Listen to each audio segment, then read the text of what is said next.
3 foi escrito pelo rei Davi, e na maioria das Bíblias, se você está com a Bíblia física aí na sua mão, ela vem escrita quando foi a ocasião, e diz que ele foi escrito, este salmo, quando ele fugia de Absalão, e aqui deixa bem claro que Absalão era filho do rei Davi.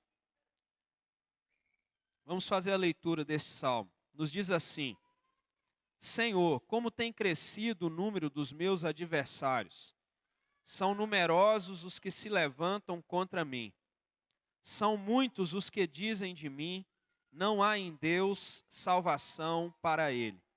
Porém tu, Senhor, és o meu escudo, és a minha glória e o que exaltas a minha cabeça. Com a minha voz clamo ao Senhor, e ele do seu santo monte me responde. Deito-me e pego no sono, acordo porque o Senhor me sustenta. Não tenho medo de milhares do povo que tomam posição contra mim de todos os lados. Levanta-te, Senhor, salva-me, Deus meu, pois feres nos queixos a todos os meus inimigos e aos ímpios quebras os dentes. Do Senhor é a salvação e sobre o teu povo a tua bênção. Meus irmãos, o Salmo 3, como vínhamos dizendo, ele nasce num contexto histórico concreto, quando Davi foge de Absalão, seu filho, que usurpou o trono e tomou o trono. Mas esse salmo ele não foi inspirado só para aquela época, ele foi inspirado para atravessar os séculos, atravessar os tempos e nos ensinar a ler a nossa realidade espiritual de cada tempo, com a medida desse salmo. Nós vivemos, por exemplo, na era da visibilidade. Essa é a era que nós vivemos, isso é algo real. Hoje quase tudo precisa ser visto para existir. Quase tudo. Você olha, por exemplo, para as opiniões, para as dores, para as virtudes, para a fé e para a indignação das pessoas. Todas as pessoas que querem dar suas opiniões, que querem falar sobre suas dores, ou que querem mostrar suas virtudes, expressar sua fé, ou fazer indagações e mostrar sua indignação, ele tem uma necessidade de ser visto para que a opinião dele possa existir. Mas o Salmo 3, ele nasce num tempo sem visibilidade, pelo menos essa que nós temos hoje. Ele nasce num tempo sem palco, sem rede social, sem audiência, e ele é profundamente mais humano do que o nosso tempo em muita medida. Você olha para esse salmo, e Davi, ele não está sendo atacado por pessoas estranhas. O ataque surge do próprio filho. Você imagina o tamanho dessa dor. É da própria casa, é da própria família, é do próprio sangue que vem o ataque. Davi não foge de um inimigo externo. É um inimigo interno. É da sua própria casa. E isso gera, e poderia ter gerado no coração dele, uma crise interna muito profunda. Daquelas que muitos pais até dizem assim, onde foi que eu errei? Quando passam por situações assim. E quando você olha para esse salmo, no meio do caos, Davi descobre algo decisivo. Quando os adversários aumentam do lado de fora, porque também tiveram, a verdadeira batalha acontece aqui dentro. Para não dizer aqui dentro. Essa é a nossa maior batalha, quando adversários se levantam. E de modo geral, as maiores dores de Davi, quando você passa pela história do rei Davi, as maiores dores de Davi não vieram de inimigos distantes. As maiores dores dele vieram de vínculos quebrados de pessoas próximas. Pessoas que estavam com ele, dentro da sua família, dentro da sua casa, por perto, gente que era de casa. E talvez hoje isso não seja diferente. Talvez a grande diferença, eu acredito que os nossos maiores adversários hoje, eles não são pessoas. Os nossos maiores adversários são vozes, são pressões, são expectativas, são dilemas éticos. Esses são os nossos maiores adversários hoje. Não são pessoas. E o Salmo 3, ele não é um salmo só que fala de uma perseguição. Embora Davi tenha o escrito quando fugia de Absalão, ele não é um salmo só de perseguição. Ele é um salmo sobre quem nós escolhemos ser quando ninguém está olhando. Por isso o título para nós hoje é: Este é o salmo de quem some, é de quem desaparece. Este é o salmo de quem não precisa ser visto para ter ou confirmar quem ele é diante de Deus. E nisto nós aprendemos algumas lições. A primeira delas no verso 1 e 2. Senhor, como tem crescido o número dos meus adversários. São numerosos os que se levantam contra mim. São muitos os que dizem de mim, não há em Deus salvação para ele. Quando as vozes, elas se multiplicam, quando nós temos a pressão do olhar dos outros sobre nós, Davi deixa isso muito claro. Olha, Senhor, como tem crescido o número dos meus adversários. Ele tinha algo bem claro. O número de adversários dele estavam crescendo. E Davi percebe algo. Se o filho começou a perseguir, tomou o trono, usurpou o trono, Davi percebeu que os adversários já não eram poucos. Que os adversários agora são muitos. E mais do que atacar ele de forma pessoal, eles interpretam a história da vida de Davi de modo errado. Porque os adversários fazem isso. Olha o que o texto diz: os adversários estão dizendo, são muitos os que dizem de mim, não há em Deus salvação para ele. Irmãos, o ataque mais cruel que Davi sofreu não foi as suas mulheres e concubinas sendo levadas para o meio da praça, porque essa é a história, e sendo ali, tendo relações sexuais com seu próprio filho dentro de uma tenda para todos na cidade acompanharem. Porque isso aconteceu.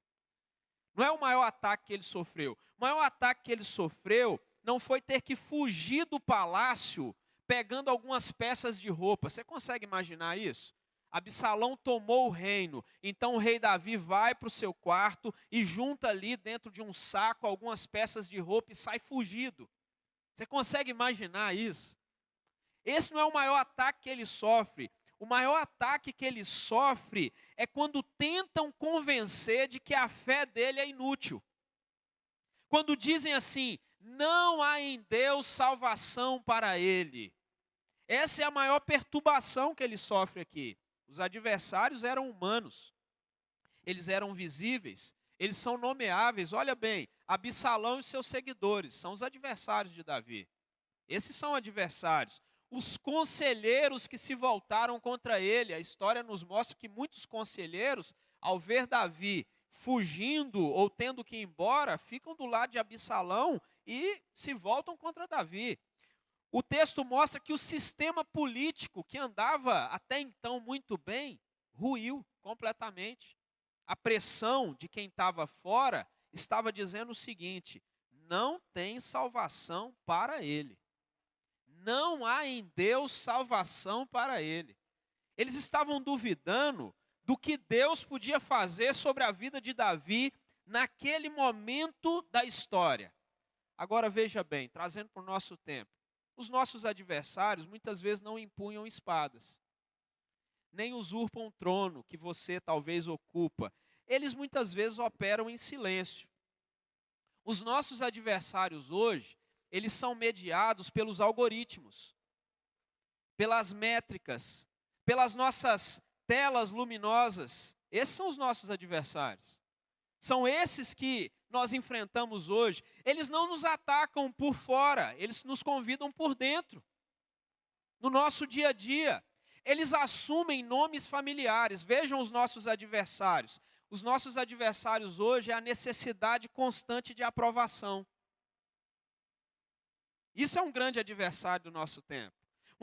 Um adversário do nosso tempo é o medo de desaparecer do fluxo. Afinal, quem não é visto não é lembrado, vão dizer alguns. Os nossos adversários hoje é a ética da conveniência, que muitas pessoas vão ajustando os seus princípios para que ele possa receber o aplauso dos outros. Eles vão então abrindo espaço e ajustando aquilo que ele crê. Os nossos adversários hoje é o ego que só descansa quando é validado, quando tem o aplauso das pessoas. A isso se soma, meus irmãos, a comparação. E esse é um grande adversário de hoje, onde a nossa vida vira ou é medida pela vida do outro. E para sermos ainda mais profundos na nossa realidade linharense, a ostentação, que torna a linguagem do pertencimento possível. Quantas vezes o maior adversário que temos é ostentar ter o que o outro tem, para que eu possa pertencer a algum grupo. E não é ostentação por excesso, isso é ostentação por carência. É por querer fazer parte. Perceba, os inimigos que nós temos hoje são mais sutis do que Absalão, que começou na escada do palácio a chamar as pessoas que iam para serem julgados nos seus planos ou naquilo que tinham, que ele chamava de lado e falava: o rei está muito ocupado, deixa que eu cuido da sua causa. Deixa que eu olho o que você está vivendo. Os nossos adversários, eles prometem, por exemplo, visibilidade, oferecem aceitação. Olha como Absalão fazia isso. Eu estou te vendo, vem cá, eu quero tratar sua causa. Absalão fez exatamente isso, vem cá, o rei não vai te receber, ele está muito ocupado, mas eu te recebo. Esse é o nosso adversário, aceitação. Mas aos poucos, esses tipos de inimigos que nós temos hoje, eles deslocam o nosso coração, irmãos. Deslocam o nosso coração da fidelidade para a performance. Em vez de lutar para ser fiel, você luta para performar, para mostrar algum valor através da sua performance, da sua capacidade. Eles trocam a obediência que deve ser dada a Deus pela imagem. Trocam a fé ou o ser por parecer alguma coisa para que seja aceito no grupo A, no grupo B, no grupo C. Mário Sérgio Cortella, ele chama isso, em um dos seus livros, de A Ética do Ego Narcísico. Ele diz o seguinte: eu me safando, os outros, o que eu posso fazer? O negócio é cuidar da minha própria vida. Então nós vivemos cercados, muitas vezes, por uma ética de fachada. Nós mostramos virtudes, postamos valores, defendemos causas, mas muitas vezes nós estamos escolhendo o que é conveniente e não o que é correto. Davi nos ensina algo essencial nesse Salmo 3. O problema não é ter adversários. O problema é deixar que os adversários definam quem você é. E os adversários de Davi estavam dizendo: não há em Deus salvação para ele. Louvado seja Deus que o Salmo 3 não termina nos adversários. Ele se move para a reorientação do olhar, para mostrar para onde nós devemos olhar quando nós temos os nossos adversários atuais diante de nós, a comparação, a validação, a ética da conveniência, a ostentação. Ele reorienta o olhar de Davi, também o nosso. Davi faz isso quando ele diz agora no verso 3, porém, tu, Senhor. Olha que mudança maravilhosa, né? Os adversários aumentam, mas não definiam a realidade de Davi. E o que ele fez então?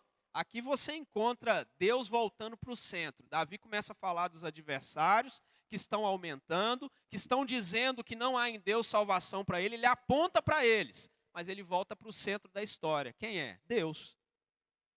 E ao voltar para o centro da história, ele faz uma reconstrução da própria identidade. Como? Usando a conjunção adversativa. E como é precioso e especial e excelente você olhar para a Bíblia e encontrar nela essas conjunções. Mas, contudo, todavia, não obstante, entretanto. E o porém aqui é a virada do Salmo. Que coisa linda, irmãos. Porque Davi, quando está dizendo não há em Deus salvação para eles, é o que dizem de mim. Ele então para dizer, porém, tu, Senhor, tu és meu escudo, és a minha glória e o que exaltas a minha cabeça. As pessoas estão dizendo que não há salvação, no meu caso. Mas o Senhor é o meu escudo, o Senhor é a minha glória, o Senhor exalta a minha cabeça. Enquanto as pessoas, aos milhares, estavam definindo Davi pela queda que ele teve, Davi volta os olhos e lembra da definição que Deus tem sobre ele. Espera aí, eu sirvo a um Deus que é o meu escudo, Deus é a minha glória, Deus é o que exalta a minha cabeça. Davi deixa claro, irmãos, que quando o mundo nos rebaixa, A fé nos reposiciona. O mundo pode nos rebaixar o tanto que quiser, mas a fé nos coloca no lugar certo. A fé é o nosso ponto de partida. É ela que define nossa identidade diante de Deus, é ela que nos confirma, é ela que nos valida, é ela que nos mede, e é através da fé que eu deveria ser comparado. Essa é a medida que eu deveria buscar. Davi faz 3 declarações. Deus é o meu escudo. O que ele está dizendo? O escudo serve de proteção. Deus é a minha proteção. Ele está deixando isso bem claro. Segundo, ele diz, Deus é a minha glória. O valor de Davi estava no trono? Estava na coroa que tinha sobre a cabeça? Não. O valor dele estava em Deus. Deus é a minha glória, é dele, a glória é dada a ele, é a ele que eu exalto. E ele diz mais, Deus é quem exalta a minha cabeça. Ele está falando sobre dignidade. Davi está dizendo, podem tirar a coroa de cima da minha cabeça, minha dignidade não está numa coroa, nem num trono onde eu me assento. E aqui, irmãos, entra a ética em seu sentido mais profundo, porque é a ética de que nós vivemos. Muitas pessoas estão vivendo a ética do enfeite. Ele só é ético para enfeitar, mas Davi vive a ética da escolha. Ele está dizendo o seguinte, eu não sou eu e a função que eu tenho. Eu sou eu e o que Deus definiu que eu sou. Não é o rei Davi, eu sou Davi. Aquele que a minha glória está em Deus, o meu escudo é Deus e é Ele que exalta a minha cabeça. Davi está falando sobre uma fé que é vivida em qualquer momento da vida, mesmo quando ele não ocupa o palco, ou o centro, ou o trono. É isso que ele está dizendo. É Davi nos levando a pensar, isso é especial para o nosso tempo, ele está nos levando a pensar o seguinte, não existe, irmãos, uma fé para o culto e uma fé para o cotidiano.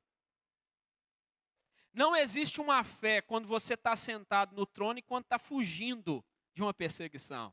Ela precisa ser a mesma. Não existe ou não deveria existir uma fé para o dia a dia na igreja e outro para as redes sociais. Não existe um você ou um eu verdadeiro e um eu instagramável. É disso que se trata. Eu preciso ser o mesmo. O que esse texto deixa claro é que Davi não constrói a identidade dele na opinião pública. Qual era a opinião pública? Não há em Deus salvação para ele. Ele não constrói a identidade dele nessa opinião, mas na opinião de que Deus é seu escudo, Deus é a sua glória, Deus é que exalta a sua cabeça. E olha, ele continua dizendo, com a minha voz clamo ao Senhor e ele me responde, ou clamo ao Senhor e ele do seu santo monte me responde. Ele tem ciência, ele tem consciência muito clara de que ao voltar o coração para Deus, Deus o responde. É Davi nos chamando a atenção, talvez o maior desafio do nosso tempo, em especial, seja esse, voltar o nosso coração completamente para Deus, quando o mundo inteiro quer visibilidade. Deixar de ser visto, quando todo mundo quer ser notado. Desaparecer quando todos querem ser vistos. Isso nos leva ao terceiro ensino que nós temos aqui, que fala sobre uma paz que nasce quando você está meio sumido. Quando você não aparece tanto, quando você não está sentado num trono, quando você não está julgando uma nação. Olha o verso 5 até o 8. Davi então diz o seguinte, deito-me e pego no sono. Acordo porque o Senhor me sustenta. Que Deus nos dê a graça de hoje à noite fazer essa mesma oração, não é certo? Não tenho medo de milhares do povo que tomam posição contra mim de todos os lados. Levanta-te, Senhor, salva-me, Deus meu, pois feres nos queixos a todos os meus inimigos e aos ímpios quebras os dentes. Do Senhor é a salvação e sobre o seu povo, ou teu povo, a tua bênção. Meus irmãos, diante de uma fuga em que o próprio filho usurpou o seu trono, Davi chega à metade do salmo e diz, deito-me e pego no sono. A maioria dos pais, se sofresse algum tipo de ataque desse do filho, ia ficar dias sem dormir. Perturbadinho. dias e dias sem dormir. Talvez viria a vizinha, o amigo, a irmã, trazendo aquele chá para ver se te acalma, para ver se te sossega. Talvez no outro dia de um ataque desse terrível de um filho, o marido ou a esposa ou alguém da sua família tivesse até marcado um médico para que você fosse no médico e pudesse ser medicado diante de uma situação assim. E olha, muitas vezes nós perdemos o sono por menos. Quando algum filho faz uma declaração que você não esperava, ou alguma revelação de algo pessoal da vida dele que você nunca imaginou, você perde o sono. Mas veja bem, na vida de Davi, nada mudou. Os inimigos continuavam lá, a crise continuava, mas Davi dormia. Dormir pode ser sinal de alguém que está fugindo de alguma coisa. Os ansiolíticos fazem isso, os antidepressivos também, buscam introduzir essa pessoa em sofrimento, num sono, num descanso, mas dormir tranquilo em meio ao perigo ou às crises também pode ser um sinal de uma consciência que se entregou para Deus. E o texto deixa isso claro. De alguém que confia que Deus é escudo, que Deus é a glória, que Deus que exalta a sua cabeça. Davi deixa isso bem claro. O Salmo 3, irmãos, nos ensina que a resposta diante de uma crise, de uma pressão, nem sempre é fugir. Que a resposta é confiar nesse Deus maravilhoso e dormir em paz, porque é Ele que nos sustenta. É o Senhor quem nos sustenta. E como que isso é possível? Você lá recebe um diagnóstico dos piores. De repente algo acontece terrível na sua vida. Como que isso é possível? É possível quando você deixa de ter Deus como uma ideia e tem Deus como seu escudo. Quando você crê que Deus realmente está protegendo, cuidando da sua vida. Davi decide confiar. E ele entendia algo, irmãos, que era radical. A salvação não vem dos remédios, a salvação não vem das estratégias, a salvação não vem da nossa imagem diante dos outros, nem da nossa performance, nem do lugar que nós ocupamos, mas a salvação vem de Deus. Ele entende isso com muita clareza. E olha, nessa época ou nesse tempo de tanta visibilidade, Davi não tinha onde postar a fuga dele. Davi, ele não tinha onde escrever a sua dor, ele não tinha onde colocar para todo mundo ver e se compadecer dele. Não, mas ele escreve algo maravilhoso. Ele não tinha um lugar para ficar passando o dedinho e vendo vídeo após vídeo, feed após feed, para tentar encontrar o sono. Não, o que Davi tinha era uma confiança em Deus que podia dizer: eu deito e durmo em paz, porque eu sei em que eu confio. Davi não dormiu bem porque tudo estava resolvido. Davi não dormiu bem porque as coisas já estavam todas no lugar. Ele dormiu bem porque ele cria num Deus que vê todas as coisas. Num Deus que cuida de todas as coisas. Num Deus que vê quando ninguém mais vê. O versículo 6 é exuberante. Quando ele diz: não tenho medo de milhares do povo que tomam posição contra mim de todos os lados. É Davi dizendo: olha, eu estou cercado, completamente cercado, mas eu não tenho medo. Esse salmo, irmãos, nos empurra para um espelho. E esse é o tipo de espelho que nós preferimos evitar. Esse espelho da autoanálise, a gente sempre tenta evitar ele. A gente gosta do espelho espelho meu, que sempre fala que nós estamos bem. Mas o espelho da autoanálise, a gente gosta de evitar ele. O espelho da autoanálise, ele nos obriga a olhar, irmãos, não apenas para os adversários de Davi, mas para essa lógica da exposição que organiza a nossa vida hoje, o nosso tempo hoje. Enquanto eu estudava esse salmo, eu tive bastante tempo para estudar esse salmo, uma pergunta foi sendo formulada, lenta, de forma incômoda. E a pergunta foi: e se não houvesse lugar nenhum para você postar nada?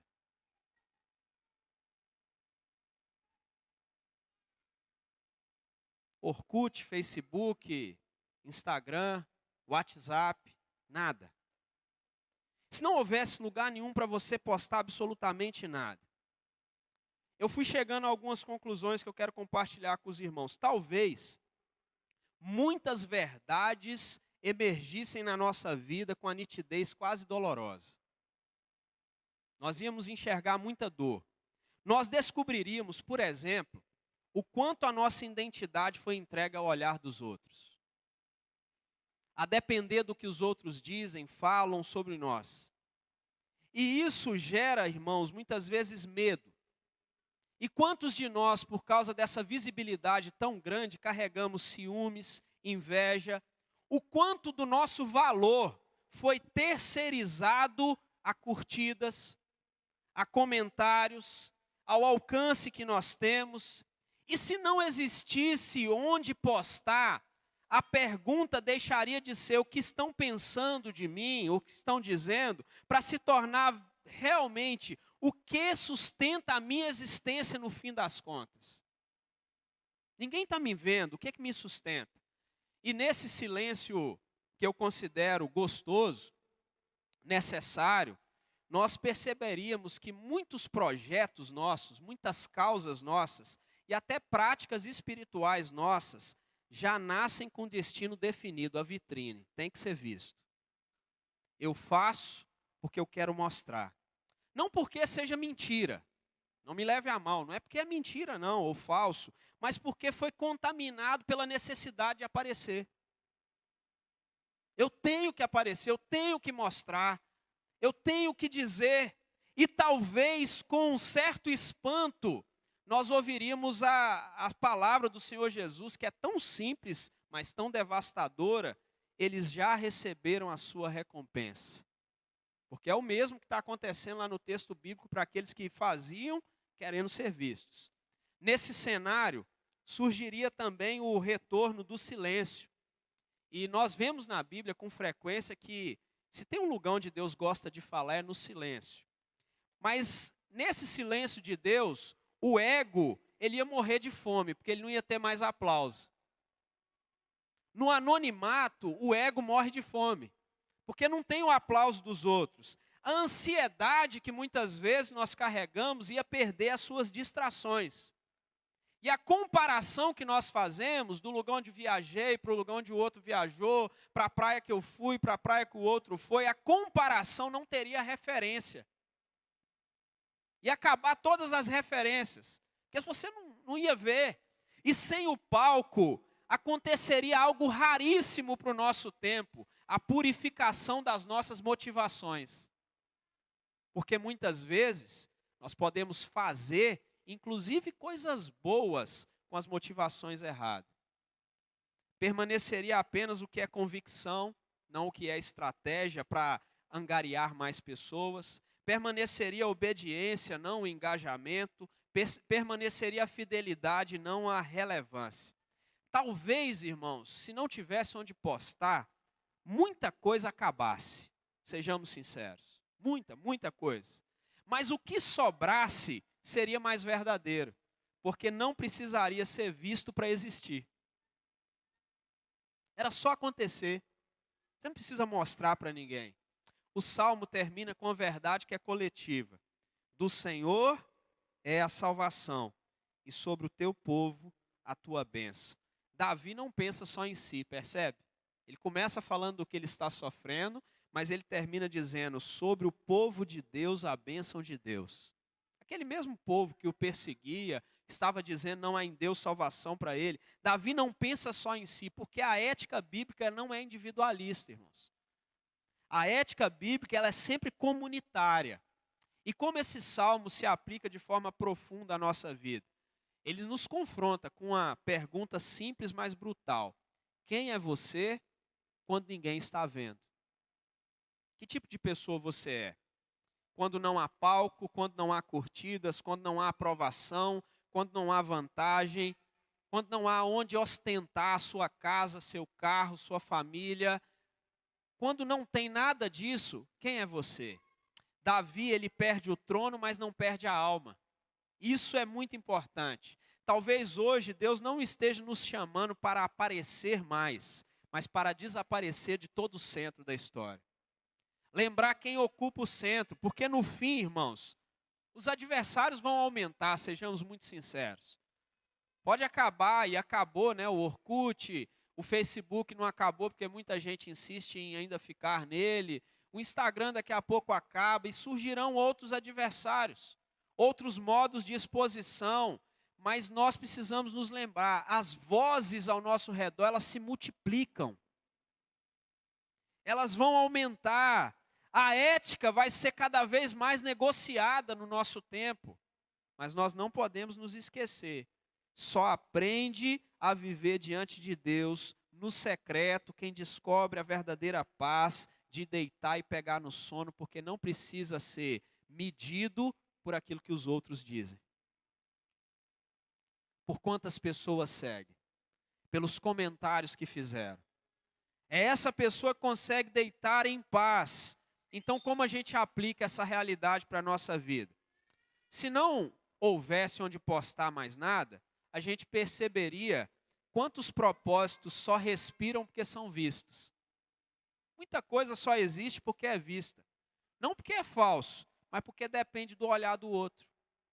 Então, se não dependesse mais, e eu te chamo sua atenção para que seu casamento, sua vida pessoal, seus passeios, suas viagens, sua empresa não dependa mais de ser vista para ser notada. Sempre foi assim, os grandes profissionais foram conhecidos pela qualidade que têm, não pela impressão que passam no visual. Muita gente tem um visual maravilhoso, mas o serviço é péssimo. Então, que assim seja na nossa vida, principalmente na vida com Deus, não depender de trabalhar para Deus e ser visto o nosso trabalho. Trabalhe para Deus no anonimato, faça em silêncio e deixa que o próprio tempo mostre que o seu valor está em Deus, na glória de Deus. Segunda aplicação, o silêncio muitas vezes expõe o quanto nós terceirizamos nossa identidade. E terceirizamos até as nossas boas obras, que muitas vezes nascem não para vir para o altar de Deus, mas para ir para a vitrine da internet, para que as pessoas possam aplaudir as coisas boas. Terceiro, sem algoritmo, sem curtida, sem métrica, ficaria claro o quanto nós confundimos, irmãos, relevância com fidelidade. São coisas diferentes. O quanto o nosso ego perderia alimento. Quantas vezes nós somos inflados por algo tão vazio. O quanto que a comparação ficaria sem régua. E aquela pergunta dos queridos professores, né? Os alunos vão retornar às aulas, e principalmente os alunos de primeira série, segunda série. O professor de português essa semana vai dizer, escreve aí um texto, como foi as suas férias. E o quanto a comparação perderia sentido para nós, pessoas que não vão mais para a sala de aula escrever como foi as suas férias. O quanto nós não precisaríamos mais disso, o quanto que a ansiedade deixaria de ser com tanta distração que nós temos. Por fim, talvez nós descobríssemos com um certo desconforto que nós desaprendemos a existir sem plateia. Essa é a nossa realidade. Nós desaprendemos a existir sem plateia. Nós muitas vezes só achamos que temos opinião quando tem alguém perto, ouvindo. Quando tem alguém notando. Quando tem alguém dando um like. Mas ao descobrir que o silêncio faz com que esse desconforto apareça, nós perceberíamos também que nós podemos viver uma vida mais leve e, logicamente, mais verdadeira, porque você não precisaria mais exibir nada para ser real. É real porque é real. É você porque é você. Porque você tem uma identidade em Deus que você não precisa ser visto para ser sustentado. Basta existir em Deus. E para não terminar dessa forma, para terminar como um encontro com Deus, que é o que Deus sempre espera, a gente busca deixar a graça de Deus escorrer pelas rachaduras que uma mensagem deixa. Né? Essa mensagem deixou muitas rachaduras em mim mesmo. Né? E vamos ao exemplo de gente que decidiu ou aceitou desaparecer do centro e quando eles aceitaram desaparecer do centro, Deus apareceu com mais clareza sobre a vida deles, inclusive num bom testemunho da vida deles. Porque quando a gente desaparece, irmãos, até se você dava mau testemunho, acaba. Porque você sumiu, então o mau testemunho desapareceu junto.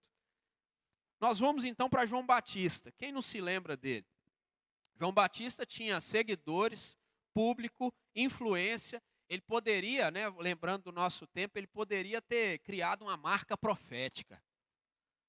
Vendido devocional, João Batista, né, gafanhotos e pele de camelos. Ele podia ter feito um devocional para você ler todos os dias. Ele podia ter feito camisa do João Batista, né, e seus seguidores, como muitos fazem. Mas ele escolhe sair de cena com uma frase que nos desarma. Importa que ele cresça e que eu diminua. Daí então, não é fracasso, foi lucidez espiritual. João entendeu que ele não nasceu para ser o ponto alto da história. Ele nasceu para sair do centro. E na fase em que no ministério de Jesus, Jesus mais apareceu, João estava na cadeia, preso. Abandonado. Não era mais visto, não era mais notado. Mas João entendeu algo, que a graça verdadeira, irmãos, é saber parar antes que o ego nos transforme em idolatria. E ele fez isso. O segundo exemplo é José. José viveu anos sem plateia, irmãos. A Bíblia diz que ele sonhou alto, mas ele passou anos invisível. Vendido pelos irmãos, acusado injustamente, esquecido, preso, invisível. Nenhuma postagem, nenhuma explicação pública no X. E ainda assim, sabe o que a Bíblia fala sobre José? O Senhor era com ele. Ninguém estava vendo. Mas ele era fiel. Quando aquela mulher tentou se deitar com ele, ele fugiu. Ninguém estava vendo. Mas a Bíblia afirma: o Senhor era com ele. A graça na vida de José não é o palácio no fim das contas. A graça na vida de José é a presença de Deus quando ninguém estava olhando. Porque ele foi fiel antes de ser visto. Antes de ser notado. Então, quando ele foi, ou teve, né, no caso de José, visibilidade, a visibilidade não definiu a pessoa que ele era. Terceiro exemplo e penúltimo é Maria, mãe de Jesus. Depois daquele anúncio maravilhoso, do coral de anjos, do espanto público, o texto nos diz assim: Maria, porém, guardava todas essas coisas, meditando-as no coração. Ela não monetizou o milagre que aconteceu na vida dela. Maria, ela não transformou a experiência num discurso, nem político, nem discurso de uma mãe. Ela guardou aquilo. A experiência dela com Deus não foi exibida fora do tempo. A graça, meus irmãos, muitas vezes pede silêncio para amadurecer o nosso coração. E por fim, como não poderia ser diferente, o próprio Senhor Jesus Cristo. Porque a Bíblia diz que esse é o exemplo mais desconcertante. Jesus cura e manda não contar. É isso que ele faz. Ele multiplica pão e se retira. Ele é aclamado pela multidão e vai para o deserto. Jesus não corre atrás da visibilidade. Ele não confunde o aplauso do povo com a aprovação. A cruz de Cristo não foi transmitida ao vivo. E a ressurreição não teve plateia. Esse é o Cristo que nós servimos. Esse é o Deus que nós servimos. Então, talvez hoje o chamado de Deus não seja você fazer menos. O chamado de Deus hoje é você aparecer menos. Ser menos visto. Talvez, se você, como eu disse, aparecer menos, até seu testemunho diante do mundo vai melhorar. Talvez alguns de nós precisamos urgentemente reaprender a viver sem ser visto, sem público, sem aplauso, sem curtida, sem comentário, para lembrar que o valor da nossa vida não vem de quem nos vê, mas de quem nós somos em Cristo Jesus. Aquele de quem nada pode nos separar. Quem é você quando ninguém te vê?